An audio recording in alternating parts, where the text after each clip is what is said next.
आज आपले भारताचे आराध्य दैवत छत्रपती शिवाजी महाराज यांचा शिवजन्मोत्सव सोहळा आज आम्ही इकडे काश्मीरामध्ये साजरा केलेला आहे। हे वर्ष 5वं आहे। गेली 5 वर्ष आम्ही हा प्रोग्राम छत्रपती ग्रुप तर काश्मीरातर्फे हा प्रोग्राम आम्ही करतोय। आणि खास करून सांगायची गोष्ट अशी आहे की हा जो छत्रपती ग्रुप आहे या ग्रुपमध्ये कोणत्याही एका पक्षाचे किंवा कोणत्याही एका ग्रुपचे पदाधिकारी नाही आहेत। या एका पक्षामध्ये या एका संघटनेमध्ये सर्व पक्षाचे पदाधिकारी आहेत, पत्रकार आहेत, सर्व पदाधिकारी सर्व मिळून हा एक ग्रुप चालतो छत्रपती ग्रुप म्हणून। आणि हा छत्रपती ग्रुप जो आहे या ग्रुपने आज या वर्षी गेली 4 वर्ष आम्ही फक्त 19 फेब्रुवारीला छत्रपती शिवाजी महाराजांचा शिवजन्मोत्सव सोहळा साजरा करत होतो।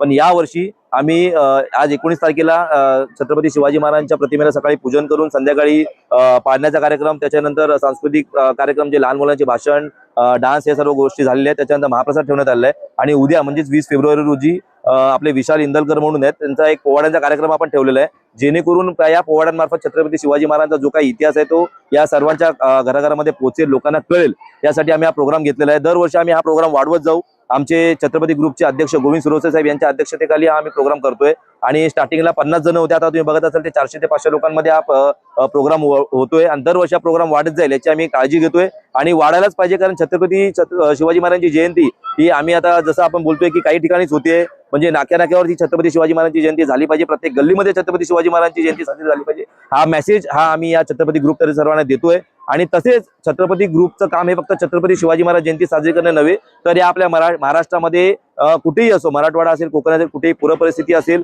किंवा अजून कोणती परिस्थिती आली तरी पण त्यांना आर्थिक हातभार हा कसा लागेल याची काळजी छत्रपती ग्रुप काश्मीरा हा वेळोवेळी घेतो। जसा आता जून जुलैमध्येच काहीतरी प्रॉब्लेम झालेला होता मराठ्यांच्या आंदोलनासाठी, जसे जरांगे पाटील साहेब मराठवाड्यातून अंतरवली सराटीमधून मुंबईला आले होते उपोषणासाठी, तेव्हा आझाद मैदानावरती आले होते। आणि आझाद मैदानावर आल्याच्या जेवणाचा जो काही त्यांच्यावर जे काही मराठी आले होते महाराष्ट्राच्या कानाकोपऱ्यातून, त्यांच्या जेवणाचा जो काही प्रोग्राम होता, जो काही कार्यक्रम होता, त्यासाठी छत्रपती ग्रुपने हातभार लावलेला होता आणि सर्वांना जेवणाची व्यवस्था सुद्धा केली होती। मी एवढंच सांगतो, छत्रपती ग्रुप हा कोणत्याही एका पक्षाचा, कोणत्याही एका संघटनेचा किंवा कोणत्याही एका व्यक्तीचा ग्रुप नसून हा सर्व इथल्या लोकांचा ग्रुप आहे। इकडचे पत्रकार असतील, इकडचे सर्व राजकीय पक्ष असतील किंवा इकडे सामाजिक कार्यकर्ते असतील आणि महिला, खास करून महिला, या महिलांमुळेच हा प्रोग्राम साजरा केला जातोय। या महिलांचा हातभार याच्यामुळे लागतोय, त्याच्यामुळे या कार्यक्रमाला रूपरेषा येते। सर्वप्रथम जय जिजाऊ, जय शिवराय, जय महाराष्ट्र। मी आपल्या या छत्रपती ग्रुप काश्मीरा यांचं मनापासून धन्यवाद देते की गल्लोगल्ली प्रोग्राम तर होतातच, पण ते डीजेवर गाण्यावर डान्स करणे आणि मुलांचे सांस्कृतिक प्रोग्राम घेणे, शिवाजी महाराजांची सांस्कृतिक विचार, त्यांची विचारधारणा लोकांपर्यंत मुलांच्या भाषणातून पोहोचवणे ही एक मोठी जिम्मेदारीची कामं असतात। जसं की यांचं याच 5वं वर्ष आहे। 5व्या वर्षात त्यांनी एवढी छान प्रगती केलेली आहे।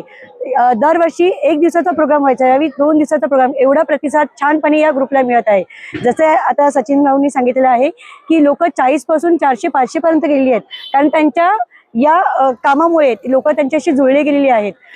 शिवाजी महाराजांची विचारधारणा लोकांपर्यंत पोहोचवणे, सगळ्या 18 पगड जातीच्या लोकांना एकत्र घेऊन चालणे, अशी विचारधारणा घेऊन इकडची मंडळी आपले काम करत आहेत। तसेच जो आज प्रोग्राम झालेला आहे सांस्कृतिकरित्या, मुलांना जो इतिहास आता कमी झालेला आहे शैक्षणिकरित्या, जो सीबीएसई बोर्डमध्ये कमी केलेला आहे, तरी या प्रोग्राम मार्गे लोक त्या भाषणातून, त्यांच्या बोलतात ना, त्यांच्या सॉंग्समधून, त्यांच्या भाषणांमधून, त्यांच्या घोषणांमधून लोकांपर्यंत पोहोचवण्याची कामं हे करतायत। त्यांना तो मंच उपलब्ध करून देण्याचं काम हे करतायत। त्यामुळे सर्व काश्मीरातील लोकांतर्फे मी त्यांचा आभार मानते। धन्यवाद।